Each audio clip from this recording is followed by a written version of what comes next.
बाल कृष्ण लाल की जय, लक्ष्मी मैया की जय, वृंदावन धाम की जय, गिरिराज भगवान की जय, 84 कोस ब्रज मंडल धाम की जय। भाष्यकार श्री स्वामी रामानुजाचार्य जी महाराज की जय, पूज्य स्वामी जी महाराज की जय। जय जय श्री राधे, जय जय श्री राधे, जय जय श्री राधे। प्रातःकालीन चिंतन। हम लोग चर्चा कर रहे थे कि जब भगवान विष्णु योग निद्रा में चले जाते हैं, देवशयनी एकादशी से देव उत्थान एकादशी तक भगवान विष्णु योग निद्रा में होते हैं, उस समय इस पृथ्वी का शासन महादेव के हाथों में सौंप कर जाते हैं। ये देवों की आपसी संभाल है। देखो, महादेव का एक नाम है पशुपति और श्री कृष्ण का एक नाम है गोपाल। अर्थ दोनों का एक ही। पशुपति का अर्थ होता है जो पशु के पति हो। पति अर्थात मालिक हो, है रखवाला, रक्षा करने वाले हो। पशु के जो मालिक हैं वो कौन है? पशुपति। पशु कौन है? पाशम स्वीकरोति यस पशु, जो पाश को स्वीकार करे। पाश अर्थात बंधन को स्वीकार करे। जो बंधन को स्वीकार करे सो पशु है ना। आपने देखा होगा, पशु जब बंधा होता है और उसे भूख प्यास लगती है तो बंधे हुए गाय भैंस जो भी पशु है रंभाती है गाय, और जब मालिक के कान में आवाज पहुंचती है तो मालिक क्या करता है? बंधन भी खोलता है और उसको भोजन पानी इत्यादि देता है। हम आप सब पशु हैं। हम सब भी 8 रस्सियों से बंधे हैं। वो पशु तो बंधा हुआ हमको दिखाई देता है दिखने वाली रस्सी से, पर हम न दिखने वाली रस्सियों से बंधे हैं। इसलिए हम सब पशु हैं। हम सब ने बंधनों को स्वीकार किया है। देह के बंधन को स्वीकार किया हुआ है, गुणों के बंधन को स्वीकार किया हुआ है, यश के बंधन को स्वीकार किया हुआ है, संबंधों के बंधन को स्वीकार किया हुआ है, अहंकार के बंधन को स्वीकार किया हुआ है। तो हम जितने जीव हैं 8 रस्सियों से बंधे हैं। द्रव्य के बंधन को हमने स्वीकार किया हुआ है, तो 8 रस्सियों से बंधे हैं। हम बंधे हैं, कोई चिंता की बात नहीं। जैसे गाय भैंस बंधी है और बंधे हुए जब उसे भूख लगती है, प्यास लगती है तो वो रंभाती है, तो मालिक दौड़ कर आता है। दौड़ कर आकर बंधन को भी खोलता है और उसे भोजन पानी भी देता है। हम बंधे, कोई चिंता की बात नहीं, पर जहाँ बंधे हैं वहीं से प्रभु को पुकारे। वो पशु के पति हैं।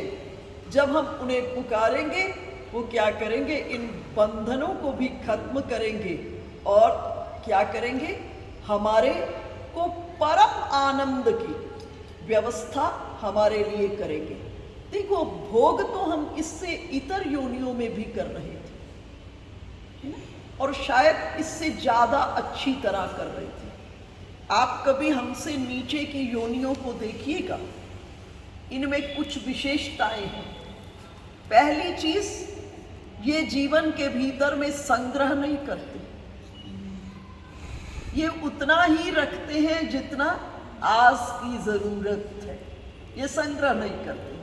हम आप जीवन पर्यंत संग्रह करते हैं और अंत में इस संग्रह से छूटने का तरीका खोजते हैं। तो भोग हम इतर योनियों में भी कर रहे थे, इससे नीचे की योनियों में कर रहे थे, लेकिन बहुत अनुशासन से कर रहे थे, क्योंकि मनुष्य से नीचे जितनी भी योनियां हैं वो प्रकृति के द्वारा अनुशासित थी, वो प्रकृति के द्वारा अनुशासित थी।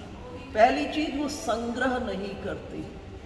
दूसरा, अपने संतान से भी संबंध उनका तब तक ही रहता है जब तक वो भोजन आदि जुटाने में सक्षम नहीं हो जाते। जैसे ही सक्षम हो जाएंगे वो अपने से उसको भगा देंगे। मैंने इसको बहुत देखा हमारे आश्रम में, सिरसा आश्रम में बिल्ली के बच्चे हुए। उस केस में मैंने देखा 3 बच्चे और बिल्ली ने उनको कैसे अनुशासित किया। 3 बच्चों कैसे अनुशासित किया। अब भाई उनका भोजन है, अगर बिल्ली चूहा को खाती है तो उसे कोई पाप नहीं लगेगा, क्योंकि भोग योनि है, ये सब भोग योनियां हैं। इसमें जो पहले के किए हुए कर्म है उन्हीं को भोगा जाता है। मनुष्य को छोड़ करके जितनी योनियां हैं नीचे और जो ऊपर है सब भोग योनियां हैं। सिर्फ एक मनुष्य है, इसीलिए मनुष्य को सर्वश्रेष्ठ क्यों कहा। देवता भी दोबारा से पृथ्वी पर आकर के जन्म लेना चाहते हैं। क्यों? क्योंकि इसमें नए कर्म करने की इजाजत है। ना मनुष्य से नीचे नए कर्म हो सकते, ना मनुष्य से ऊपर नए कर्म हो सकते। केवल नए कर्म करने की इजाजत अगर किसी को है तो मनुष्य को है। इसीलिए हम आप कहाँ खड़े हुए हैं? हम लोग चौराहे पर खड़े हैं, चौरस्ते पर है। मनुष्य जीवन का अर्थ हम चौरस्ते पर खड़े हैं। एक रास्ता स्वर्ग को जा रहा है, एक नरक को जा रहा है, एक मोक्ष को जा रहा है और एक वापस संसार को आ रहा है। इस मनुष्य जीवन के प्लेटफॉर्म पर आकर, धरातल पर आकर भगवान ने हमको स्वतंत्रता दे दी। 2 चीजें, क्योंकि बहुत लंबे समय तक हमने प्रकृति के अनुशासन को भोगा है, तो मनुष्य जीवन में आने पर भगवान ने 2 चीज हमको इनाम में दे दी। एक स्वतंत्र इच्छा शक्ति और दूसरा बुद्धि। इस स्वतंत्र इच्छा शक्ति से आप जो चाहो वो कर सकते हो। हमारे यहाँ एक ग्रंथ है जिसका नाम ब्रह्म संहिता है। ब्रह्म संहिता के वर्णन आता है, जीव के साथ एक शक्ति चलती है जिस शक्ति का नाम दुर्गा है, और वो शक्ति जीव को उड़ाकर वहां ले जाती है जहां जीव भाव करता है। अगर भगवान के प्रति का भाव हो गया तो वो उड़ाकर भगवान के पास ले जाएगी, और अगर भोग के प्रति का हो गया तो उसमें तो हम आप उलझे ही हुए। उस शक्ति की कोई भूमिका ही नहीं। उस शक्ति की भूमिका है कि ऊपर आपने जाना है तो वो शक्ति आपको वहां उड़ा करके ले जाएगी। मैं अक्सर इसकी चर्चा करती हूँ। एक भजन आप सब लोग गाते हो, मैं तो नित बरसाने जाऊं, किशोरी तेरे चरणन की रज पाऊं। अर्थात शरीर का बंधन है, लेकिन ये जो स्वतंत्र इच्छा शक्ति ठाकुर जी ने दी है, इस स्वतंत्र इच्छा शक्ति से यही बैठे रहो, अभी मन से उड़ो और उड़कर श्री जी के महल में पहुंच जाओ। अब श्री जी की रूप माधुरी का पान करो, श्री जी के चरणों से लिपट करके उनके चरणों से जो दिव्याति दिव्य रस छलक रहा है उस रस का पान करो, है ना। तो ये इस स्वतंत्र इच्छा शक्ति का उपयोग है। विषय पर वापस लौटती हूँ कि हमसे नीचे जितनी भी योनियां हैं और हमसे ऊपर जितनी है सब भोग योनियां हैं। सिर्फ एक मनुष्य है जिसको नए कर्म करने की इजाजत है। इसलिए शास्त्रों ने हमें बार बार कहा। हमारी संत परंपरा में एक संत हुए जिनका नाम पलटू दास है। पलटू दास था तो पलटू दास जी कहते थे एक पद में, अजहू चेत गवार। हम सबको गवार कहा, बोले अभी भी चेतो, अभी भी जागो, अभी भी समझो, क्योंकि ये बसंत की बेला है। मनुष्य जीवन का मतलब बसंत की बेला। और बसंत कितने महीने को आता है साल में? 2 महीना को, है ना? 2 महीने को आता है। और आपने एक चीज अनुभव की होगी, जब बसंत ऋतु आती है तो बिन बरसात बागों में बहार आ जाती है। बिन बरसात बागों में बहार आ जाती है। बसंत आती है, आम्र पर मंजर आ जाता है। बसंत आता है, कोयल मीठे मीठे गीत गाना प्रारंभ कर देती है। ये जीवन भी बसंत की बेला है, मनुष्य जीवन। जिसने इस बसंत का, मनुष्य जीवन रूपी बसंत का उपयोग किया, जैसे जगत में जब बसंत ऋतु आती है तो बिन बरसात बागों में बहार आ जाती है, उसी तरह जिसने जीवन रूपी बसंत का उपयोग किया, उसके जीवन में शाश्वत के फूल खिलते। शाश्वत अर्थात परमात्मा रूपी फूल खिलता है और समाधि रूपी फल लगता है। तो हम आप 8 रस्सियों से बंधे हैं। अब बंधे हैं तो कोई चिंता की बात नहीं है, क्योंकि परमात्मा कौन है? अकारण करुणा वरुणालय। हम सब कौन है? कारण करुणा वरुणालय। हम सब कारण करुणा वरुणालय हैं, लेकिन ठाकुर जी कौन है? अकारण करुणा वरुणालय। बस पुकारो। और पुकार कैसी होनी चाहिए? प्राणों की संचेतना से पुकार होनी चाहिए। प्राणों से पुकारना ठाकुर जी को। और प्राणों से पुकार लिया ठाकुर जी को। परीक्षा तो ले सकते हैं थोड़ी देर ठाकुर जी, लेकिन अंत में आपको जीवन में उस रस की ही प्राप्ति होगी जीवन के भीतर। तो हम आप किससे बंधे हैं? हम आप 8 रस्सियों से बंधे हैं। इस देह की आसक्ति से, देह में हम आप आसक्त हैं। अधिकांश लोग तो इस देह को ही मैं कह देते हैं। अधिकांश लोग जब मैं कहते हैं ना, इस देह को मैं कह देते हैं, पर ये देह मैं नहीं है।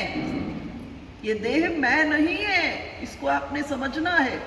एक बात आप सब कहते हो, क्या कहते हो? ये मेरा शरीर है, कहते हो ना? ये तो नहीं कहते मैं शरीर हूं। क्या कहते हो? ये मेरा शरीर है। जब आप कहते हो ये मेरा शरीर है, तो उस समय आप स्वीकार कर रहे हो शरीर और मैं अलग अलग वस्तु है। शरीर और मैं अलग अलग वस्तु है। फिर आप कहते हो मेरा मन ऐसा कहता है। ये नहीं कहते मैं मन हूं। क्या कहते हो? मेरा मन ऐसा कहता है।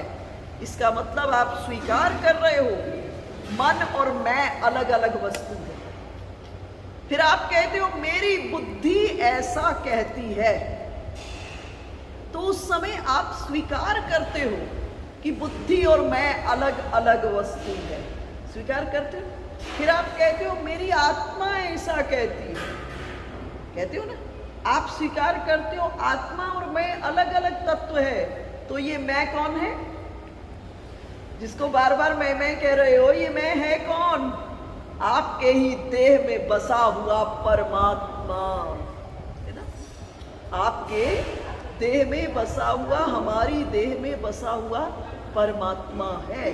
भगवान ने स्पष्ट कह दिया श्रीमद् भगवद गीता में, अगर तुम्हें किसी दूसरे से मिलना है तो अपने से बाहर जाना। किसी दूसरे से मिलना है तो अपने से बाहर जाना। और अगर मुझसे मिलना है तो अपने ही भीतर उतर जाना। ईश्वरः सर्वभूतानां हृद्देशे अर्जुन तिष्ठति। मैं तुम्हारे ही भीतर में, हृदय प्रदेश के भीतर में विराजमान हूँ। मैं ही तुम्हारे ही भीतर में। लेकिन भीतर में दो ही चीज इस जगत में हमको नहीं दिखाई देती, एक जो बहुत पास होती है और एक जो बहुत दूर होती है। दूर वाले को तो हम चश्मा लगा करके और बड़े किसी टेलीस्कोप वगैरह से देख लेते, लेकिन जो पास है ना उस पर हमारी दृष्टि ही नहीं जाती, हमारी दृष्टि ही नहीं जाती है। तो परमात्मा हमारे सबसे पास है, परमात्मा से नजदीक हमारे कोई हो ही नहीं सकता, और जो सबसे नजदीक है उसे हम खोज रहे हैं। देखो हमारी कितनी बड़ी हम सब की मूर्खता है, जिस संसार के साथ रहने की संभावना नहीं है, जिस संसार के साथ रहने की संभावना नहीं है उसे अपना मानते हैं, मानते हैं कि नहीं? और जिस परमात्मा से अलग होने की गुंजाइश नहीं है उसे अपने से दूर समझते।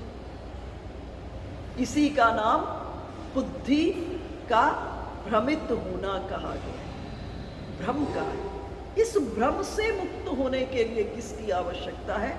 विवेक की आवश्यकता इसी भ्रम से मुक्त होने के लिए। और इस विवेक की प्राप्ति कहाँ से होती है? इस विवेक की प्राप्ति होती है सत्संग से। जब संतों के साथ हम बैठते हैं, सद्गुरु के साथ बैठते हैं, किसी श्रेष्ठ व्यक्ति के साथ बैठते हैं और उसके साथ बैठ करके हमारे जीवन में भी उस रस का संक्रमण होता है, उस रस का संक्रमण होता है जिस रस को उसने अपने जीवन में पिया होता है। तो हम आप किससे बंधे हुए हैं?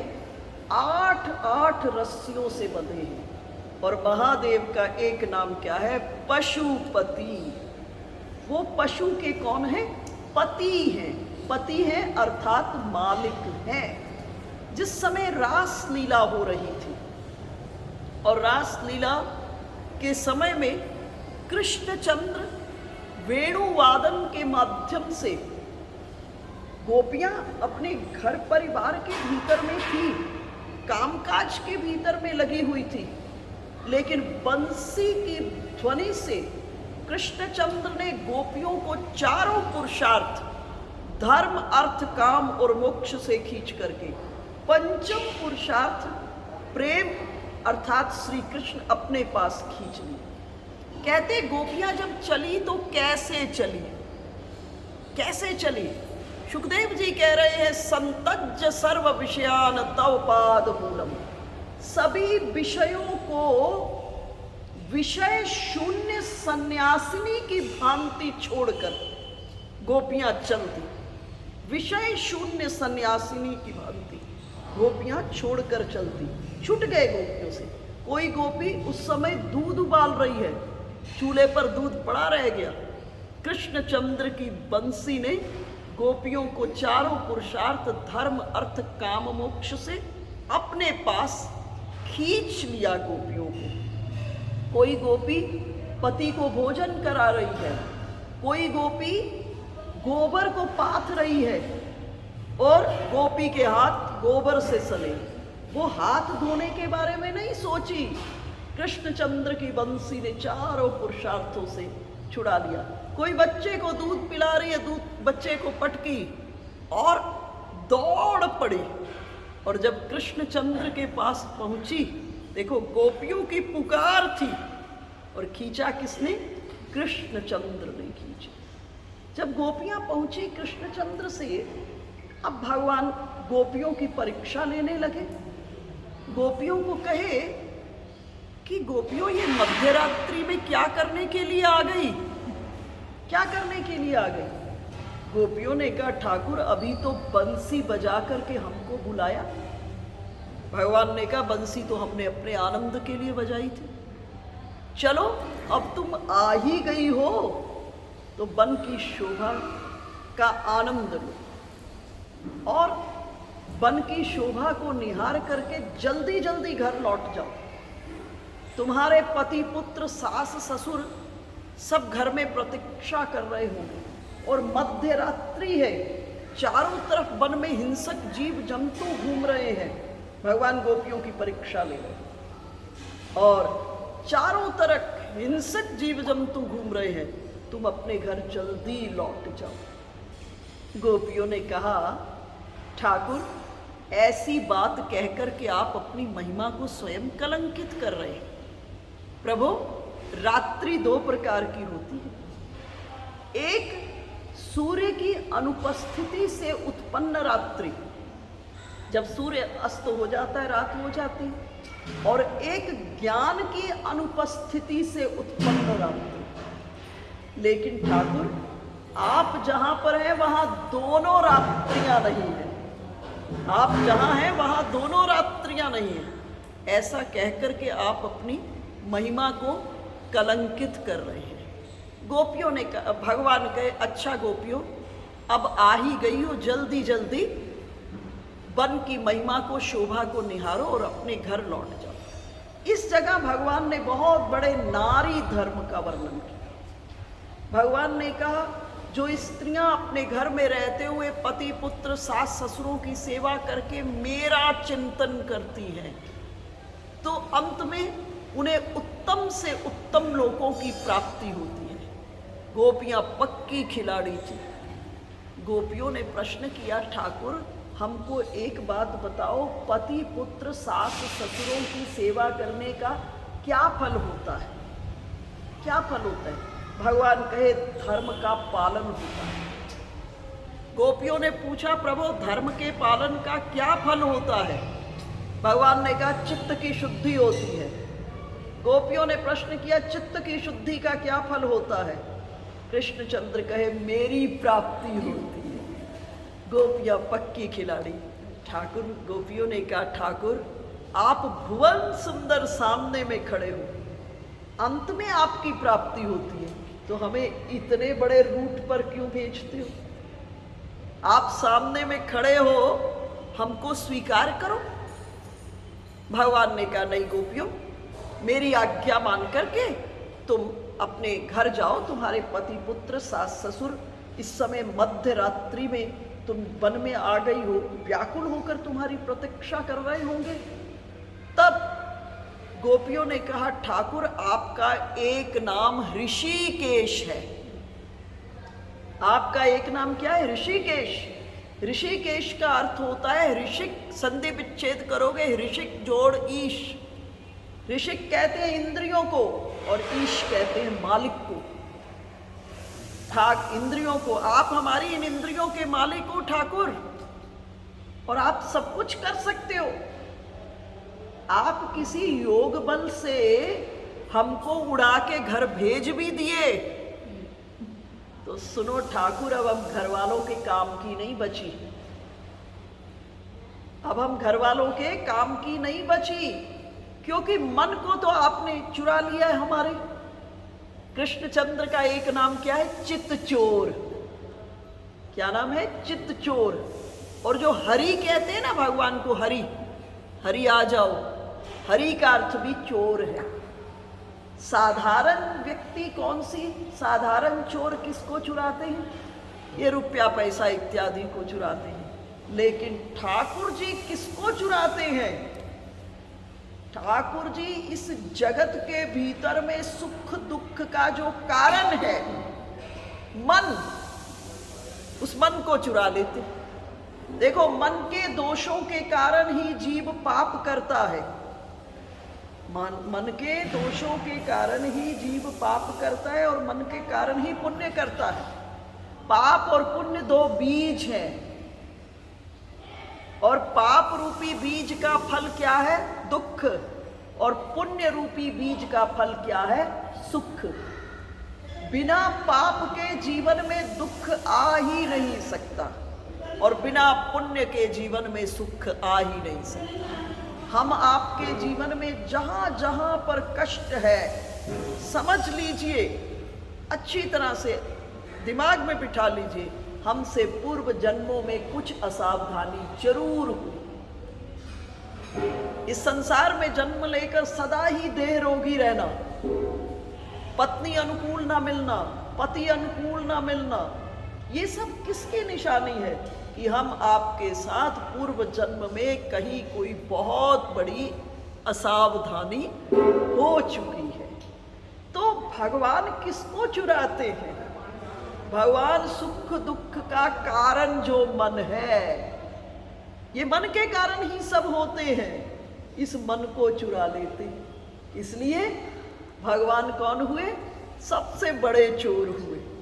ये साधारण चोर तो छोटी मोटी वस्तु को चुराते हैं, लेकिन ठाकुर जी किसको चुरा लेते हैं? इस जगत में आकर के हमारे सर्व दुखों का कारण, उस कारण को, उस मूल को चुरा लेते हैं। आपने उस श्लोक को सबने सुना होगा, ब्रजे प्रसीदे नवनीत चौरम गोपांगनानां च दुकूल चौरम अनेक जन्मार्जित पाप चौरम चौराग्रगण्यम कृष्णम नमामि। गोपियों ने कहा ठाकुर तुम चोर हो। भगवान ने कहा मैंने तुम्हारा क्या चुराया जो चोर कह रहे हो? गोपियों ने कहा ठाकुर आपने, भक्तों ने कहा ठाकुर तुम चोर हो। भगवान ने कहा क्या चुराया तुमने?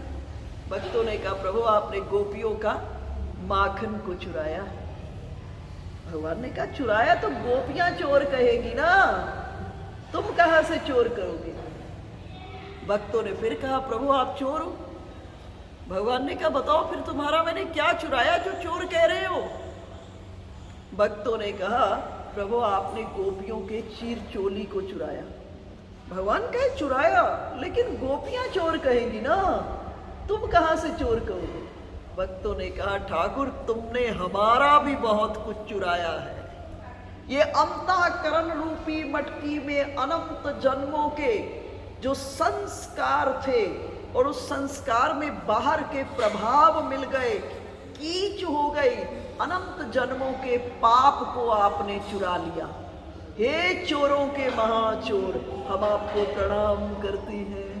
अब कोई चोर को भी प्रणाम करता है, सोचो। लेकिन ठाकुर कैसे चोर है? चित्त चोर है, चित्त को चुराते हैं भगवान। तो गोपियों ने कहा ठाकुर अब हम संसार वालों के काम की नहीं बची, क्योंकि मन को तो आपने चुरा लिया, अब खाली तन से हम क्या करेंगे? कभी कभी आपने देखा होगा, आप किताब पढ़ते हो, आंख पढ़ती रहती है, आंख 2 पेज 4 पेज पढ़ लेगी, और उसके बाद सोचो हमने पढ़ा क्या था? सब सफा, क्योंकि तन तो पढ़ने का काम कर रहा है, लेकिन मन कहीं और घूम रहा है ना? पूरा सुंदरकांड का पाठ हो जाता है अभ्यास के माध्यम से, लेकिन मन दुनिया में घूमता रहता है। फिर सोचो क्या किया था अभी हमने, है ना? तो गोपियों ने कहा ठाकुर आपने हमारी इंद्रियों के मालिक हो, आप उड़ाकर योग बल से हमें घर भेज सकते हो, लेकिन अब हम संसार के काम की नहीं बची। तो मैं विषय पर वापस लौटती हूँ। कृष्णचंद्र कौन है? गोपाल है। कृष्णचंद्र कौन है? ऋषिकेश है। आप एक भजन बहुत गाते हो सब लोग, श्यामा आन बसो वृंदावन में, मेरी उम्र बीत गई गोकुल। ये बड़ा दार्शनिक भजन है, ये ऐसा ही भजन नहीं है। मेरी उम्र बीत गई गोकुल में। गोकुल किसको कहते हैं? गो कहते हैं इंद्रियों को, और कुल कहते हैं समूह को। कि मेरा तो पूरी जिंदगी, पूरा जीवन ही इन इंद्रियों को रिझाते रिझाते खत्म हो गया। इन इंद्रियों के समूह में मैं उलझी रही। अब प्रभु तुमसे निवेदन है, प्रार्थना है, कृपा करो अब इस मन के भीतर में आकर के बस जाओ। इस वृंदावन, मन को वृंदावन की संज्ञा है, इस मन रूपी वृंदावन के भीतर में आकर के आप विराजो। तो श्री कृष्ण गोपाल हैं, श्री कृष्ण ऋषिकेश है, और महादेव कौन है? पशुपति है, अर्थात जो पशु के मालिक हैं। और पशु का अर्थ क्या है? पाशम स्वीकरोति, यह सब पशु जो बंधन को स्वीकार करता है। और हम सब जितने हैं, हम सब बंधन को स्वीकार किए हैं। 8 रस्सियों से हम बंधे हैं, 8 रस्सियों से। अब बंधे हैं, कोई चिंता की बात नहीं। जैसे गाय भैंस बंधा है, जब उसे भूख लगती है, प्यास लगती है, बंधे बंधे मालिक को पुकारता है। और जैसे ही मालिक को पुकारता है, मालिक के कान में गाय की आवाज जाती है, मालिक दौड़ा हुआ आता है, प्यार करता है गाय को, बंधन को खोलता है, जल पिलाता है, उसको भोजन देता है। हम भी बंधे हैं, कोई चिंता की बात नहीं। जहां बंधे हैं वहीं से प्रभु को पुकारें, और जैसे ही प्रभु को पुकारेंगे, प्रभु को आने में क्षण नहीं लगेगा। हम किन किन रस्सियों से बंधे हैं, इसके लिए एक दृष्टांत को श्रवण करें, जो 12 ज्योतिर्लिंगों में से एक ज्योतिर्लिंग की कथा है। त्रयंबकेश्वर महादेव। गौतम ऋषि जिस स्थान पर रहते थे, वहां भयंकर अकाल पड़ गया, त्राही त्राही हो गई। और गौतम ऋषि ने कठोर तपस्या की। और किसके लिए तपस्या की? वरुण देव को प्रसन्न करने की। वरुण जल के देवता है, वरुण देव प्रकट हुए। गौतम ऋषि ने वरुण देव को कहा कि वरुण देव ने कहा, मैं प्रसन्न हूं, मांगो। बोले, अगर प्रसन्न है तो आप वृष्टि करें। वरुण देव ने कहा, मैं वृष्टि नहीं कर सकता, क्योंकि देवाज्ञा नहीं है, देवताओं की आज्ञा नहीं। ऐसा करो, मैं प्रसन्न हूं आप पर, यहां पर एक गर्त खोदो, गड्ढा खोदो। और गौतम और अपनी पत्नी अहिल्या के साथ मिलकर बहुत बड़ा गर्त खोदा, और वरुण ने उस गर्त को जल से लबालब भर दिया। कई ये जल से लबालब सदैव भरा रहेगा। अब जैसे ही जल से लबालब भर गया, अब देखा पशु पक्षियों ने सब आ गए, जल की व्यवस्था हो गई। गौतम ऋषि अपनी पत्नी के साथ वहाँ पर सुंदर सुंदर वृक्षों को लगाए, सुंदर खेती करने लगे। जब खेती करने लगे, वृक्षों को लगा दिया, तो दूसरे ऋषि मुनि भी आकर के उस स्थान पर रहने लगे, और वो स्थान खूब सुंदर हो गया। सब ऋषि मुनि रहने लगे, और ऋषि मुनि रह तो रहे, लेकिन एक दिन गौतम ऋषि की पत्नी अहिल्या ने अपने विद्यार्थियों को उस गर्त से जल भरने के लिए भेजा। वो जब विद्यार्थी जल भरने के लिए पहुंचे, तो जो शेष महात्माओं की पत्नियां, ऋषियों की पत्नियां थी, उन्होंने उसको विद्यार्थियों को जल नहीं लेने दिया। जब जल नहीं लेने दिया, तो विद्यार्थी वापस लौट आए आश्रम में। तब गौतम ऋषि की पत्नी स्वयं अहिल्या गई वहां और गर्त से जल भर के लाई। जब गर्त से जल भर लाई, तो जो शेष ऋषियों की पत्नियां थी ना, वो कही, ये गौतम की पत्नी अहिल्या को बड़ा अहंकार है, अब हमको कुछ ऐसा करना चाहिए कि इसको, इस स्थान से गौतम और अहिल्या कहीं दूर चले जाए। अब देखो, जिसने इतना सुख दिया है, जिसने इतना सुख दिया है, उसको बाहर निकालने की सोच रही। ये किसका प्रतीक है? हम रस्सियों में बंधे हैं, हम गुणों की रस्सी में बंधे हैं। और गुण कौन है? 3, सत रज तम। कल भी मैंने चर्चा की थी, जब तक भगवान से नहीं जुड़ोगे, ये तीनों भाई भाई है, कब किसको पटक दे नीचे। जब हम कहते हैं ये व्यक्ति सतोगुणी है, तब भी उसमें 90% सतोगुण है। अभी भी 7 रजोगुण पड़ा है और 3 तमोगुण, और ये जो 3% तमोगुण है, ये इतना शक्तिशाली है, कब 90% रज सतोगुण को नीचे पटक दे। इसलिए कृष्णचंद्र भगवद गीता में कह रहे हैं, त्रैगुण्या विश्या वेदा नैस्त्रैगुण्यो भव अर्जुन। अर्जुन, 3 गुण वेद का विषय है, तुम इन तीनों से ऊपर उठो, तुम मेरे गुणों में आ जाओ। अर्जुन ने पूछा, प्रभु तुम्हारे गुणों में आ जाऊंगा तो क्या करोगे? भगवान ने कहा, निवशिष्यसि मय्येव अतः ऊर्ध्वं न संशय। जब तुम मेरे गुणों में आ जाओगे, तो फिर मैं तुम्हें कहीं और नहीं रखूंगा, मैं तुम्हें अपने में ही रखूंगा, तुम मुझ में ही निवास करोगे। तो इस जगह पर सभी ऋषियों की जो पत्नियां थी अपने पतियों को कही कि कुछ ऐसा करो कि गौतम और अहिल्या इस क्षेत्र से दूर चले। ऋषियों ने समझाया पत्नियों को कि अरे जिसने हमको इतना सुख दिया उसे निष्कासित करना चाह रहे। भाई जिसने हमें सुख दिया अगर हम उसकी हानि करने का सोचते हैं तो उसकी हानि नहीं होती, हमारे स्वयं की हानि हो जाती है। समझाया लेकिन जिद कर दी पत्नी। अब पत्नियां जिद कर दी तो ऋषियों ने एक अनुष्ठान किया और जिस अनुष्ठान का से गणेश जी को प्रसन्न किया। गणेश जी ने प्रकट होकर कहा मैं प्रसन्न हूं, मांगो कुछ। वचन पहले ही दे दिए।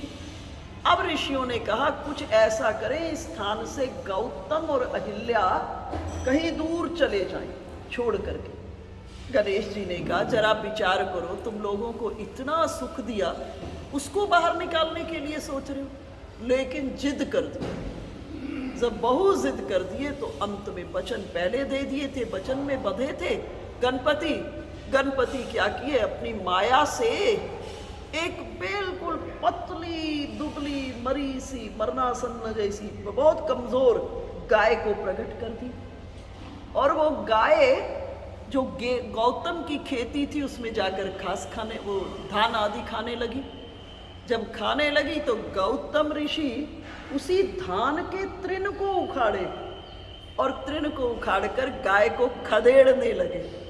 परंतु वो तो गणेश जी की लीला थी। जैसे ही तृण लगा गाय भूमि पर गिरी और मर गई। अब जैसे ही मर गई चारों तरफ ऋषि खड़े हुए और गौतम भी विचार किए मुझसे गोहत्या हो गई। अब जिससे गोहत्या हो जाती है, जिससे उसको पितृकर्म और देवार्चना, देवताओं की पूजा और पितरों का कोई कर्म करने की उसे इजाजत नहीं है जब तक वो प्रायश्चित न करे। तो गौतम अपनी पत्नी अहिल्या के पास आए, कहे कि मुझसे ये बहुत बड़ा अपराध हो गया आज और अभी हमें इसका प्रायश्चित करना चाहिए। गौतम और अहिल्या ऋषियों के पास पहुंचे, कहे हमसे अपराध हो गया, अब हमें इसका प्रायश्चित आप निर्देश करो। ऋषियों ने कहा ऐसा है 3 बार पृथ्वी की परिक्रमा करो, 100 बार ब्रह्म पर्वत की परिक्रमा करो। गौतम ऋषि ने कहा ऐसा तो प्रायश्चित निर्देश करो ना जो व्यक्ति एक जीवन में कर सके। अब 3 बार पृथ्वी की परिक्रमा एक व्यक्ति जीवन में कर ही नहीं सकता है।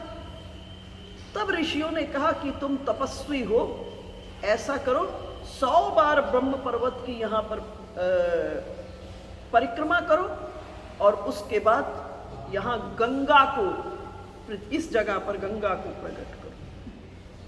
तब उन्हें लगा ये ठीक है। उन्होंने क्या किया, 100 बार ब्रह्म पर्वत की परिक्रमा की, कोटि पार्थिव लिंगों की अर्चना की और 100 बार ब्रह्म पर्वत की परिक्रमा की और परिक्रमा करके महादेव से प्रार्थना कर रहे थे। इसी समय महादेव महाप्रकट। महादेव को कहे कि मुझसे तो अपराध हो गया। महादेव ने कहा नहीं गौतम, तुम सर्वथा निरपराधी हो, अपराध तो इन ऋषियों ने किया है और कहो तो एक ही त्रिशूल से इनको मैं भस्म कर दूं। कहे गौतम ने कहा नहीं प्रभु, अगर वो ऐसा न करते तो मुझे आपका दर्शन कैसे होता। और महादेव को कहे कि ऋषियों का आदेश है कि यहाँ गंगा को आप प्रकट करें। ब्रह्म पर्वत पर महादेव ने अपनी जटाओं को फटकारा, गंगा प्रकट हो गई। गंगा इस जगह स्त्री के रूप में प्रकट हुई पहले और महादेव ने कहा कि आप गौतम को आप निष्पाप कर दें गंगा की प्राकट्य से। गंगा ने कहा कि मैं गौतम को निष्पाप करके अपने स्थान पर चली जाऊंगी।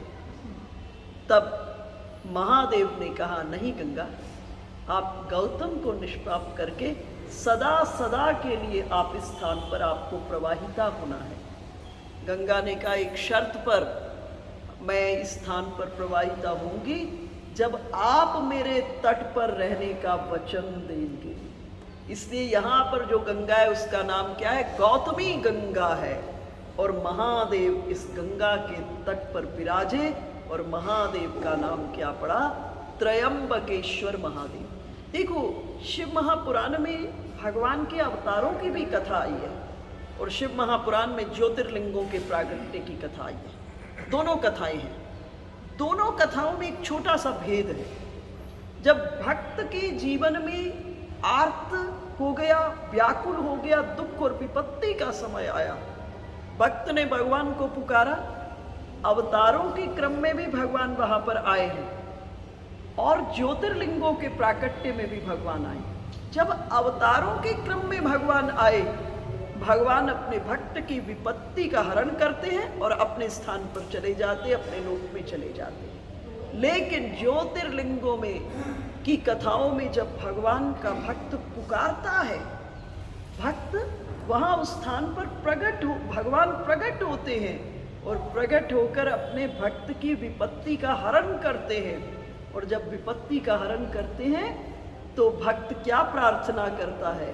भक्त प्रार्थना करता है, प्रभु जैसे आपने प्रकट होकर मेरी विपत्ति का हरण किया है, मैं आपसे अनुरोध करता हूँ सदा सदा के लिए एक रूप में यहाँ आप विराजें। जैसे मेरी विपत्ति का हरण हुआ है, वैसे कालांतर में जो भी आपका दर्शन करे उसकी विपत्ति का हरण हो। यहाँ पर आप विचार कीजिए आप कि गौतम हम किन किन रस्सियों से बंधे हैं।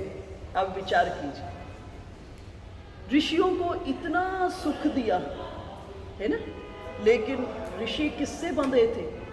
गुणों की रस्सी से बंधे। ऋषि किससे बंधे थे? अहंकार की रस्सी से बंधे हुए थे। इन सब रस्सियों से बंधे थे और बंधने के कारण क्या हुआ? ऐसी स्थिति हो गई कि गौतम को संबंधों की रस्सी से बंधे थे। जानते थे ऋषि कि ये उचित नहीं है।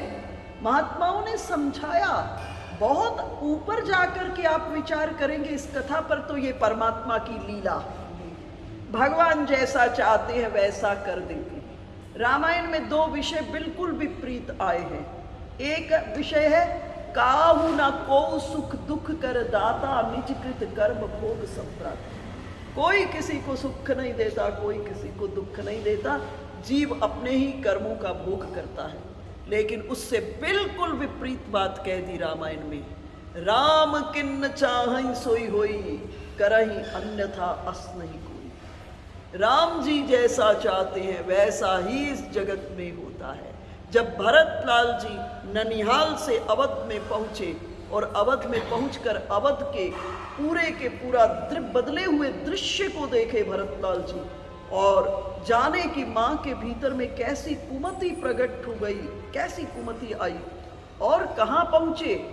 सीधा पहुँचे कौशल्या अम्बा के पास। भरतलाल जी अपनी माँ को कहे कि माँ तू कैसी माँ है? तुझे अपने बेटे के स्वभाव का ज्ञान नहीं? क्या तेरे बेटे ने कभी राजगादी चाही? और इसके बाद भरतलाल जी कहाँ पहुँचे? कौशल्या जी के पास। ये बड़े मर्म की बात कौशल्या जी ने कही। जब अपने बारे में कहने लगे, इस जगह पर 60 सौगंध खाई है भरतलाल जी ने मानस के अनुसार, और इससे बहुत ज्यादा वाल्मीकि के अनुसार सौगंध खाई, और बड़ी भयंकर सौगंध खाई। अंत में कौशल्या जी कही, नहीं मेरे पुत्र, माता की बुद्धि ने, देव राम जी की ऐसी इच्छा थी। माता की बुद्धि को मंथरा ने प्रभावित किया। मंथरा को किसने बदला? सरस्वती को किसने प्रार्थना की? देवताओं को। और देवताओं ने किस लिए किया? क्योंकि राम राज्य का उद्देश्य ये था। इसलिए अंत में जो राम जी चाहते हैं वही होते हैं। तो हम आप इस जगत में अनेकों प्रकार की 8 रस्सियों से बंधे हैं, कोई चिंता की बात नहीं। जहां बंधे हैं वहीं से प्रभु को पुकारे। अगर पुकार प्राणों की संचेतना से होगी तो हम इन बंधनों से भी मुक्त होंगे और सहज में प्रभु की कृपा को प्राप्त करेंगे। आपने कभी किसी बच्चे को पतंग उड़ाते हुए देखा होगा, है ना? पतंग जितनी ऊपर आकाश में जाती है, उड़ाने वाले को उतना आनंद आता है। आपको भी परमात्मा ने ऊपर उड़ने की, अर्थात इस जगत में आकर उन्नति करने की, सुख भोग ऐश्वर्य की पूरी इजाजत दी हुई है, पूरी इजाजत दी है। लेकिन एक चीज देखना, जितनी ऊपर आकाश में पतंग जाती है, उड़ाने वाले को उतना आनंद। लेकिन उड़ाने वाले और पतंग के बीच में क्या है? एक डोर का संबंध है। आप भी खूब उड़ो, लेकिन परमात्मा के साथ निरंतर स्मृति रूपी डोर से बंधे रहो। अगर परमात्मा के साथ निरंतर स्मृति रूपी डोर से बंधे रहेंगे तो आपको इस जगत में अलग से कुछ नहीं करना पड़ेगा।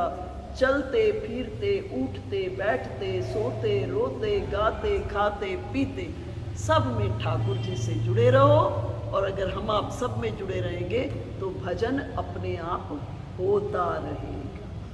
बोलिए कृष्णचंद्र भगवान की जय, यशोदानंदन भगवान की जय, बाल कृष्ण लाल की जय, लक्ष्मी मैया की जय, वृंदावन धाम की जय, गिरिराज भगवान की जय, 84 कोस ब्रज मंडल धाम की जय, भाष्यकार श्री स्वामी रामानुजाचार्य जी महाराज की जय, पूज्य स्वामी जी महाराज की जय।